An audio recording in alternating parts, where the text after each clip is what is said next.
Welcome to Shetima Kunizen Studios Worldwide, a place where superheroes are nurtured to the pinnacle of excellence. Join me as we talk about squares and square roots. The square of a number is the product that we get when we multiply a number by itself. For instance, 8 times 8 is 64. Here, 64 is the square of 8. So, on the other hand, the square root of a number is the smaller factor of the number that when it is multiplied by itself, it gives the result as the original number.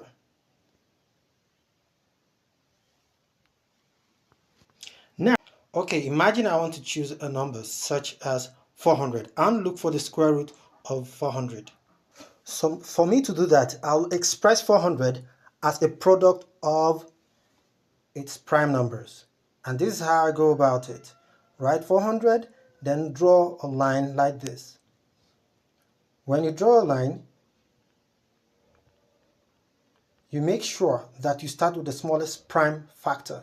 What's the smallest prime factor? The smallest prime factor is 2, right? Remember, a prime factor is that factor that can be multiplied by itself and 1. 2 is a prime factor, 3 is a prime factor, 5 is a prime factor, 7 is a prime factor, 11 and all of that.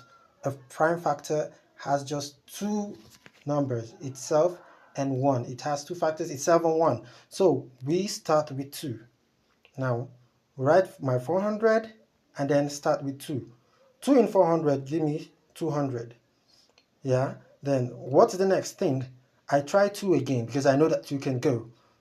How do you know if 2 can go into a number? If it's end in 0 or an even number. Then I pick 2 and again. 2 in 200 is going to give me 100. I pick 2 again.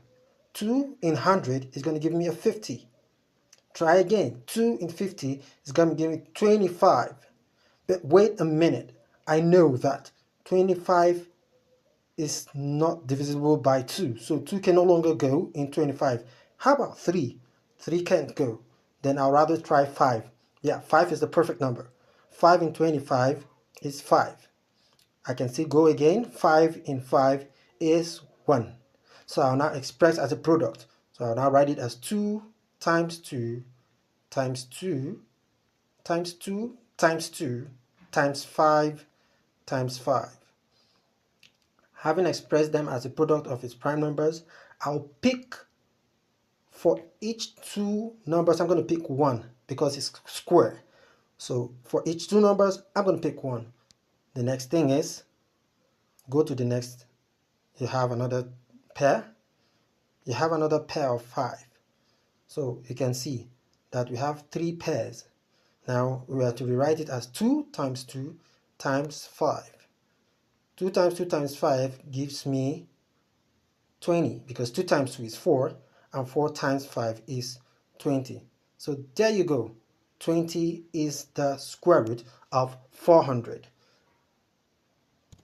So you'll find out that looking for the square root of a number is simple as taking a cup of tea. So try it and meet you at the top.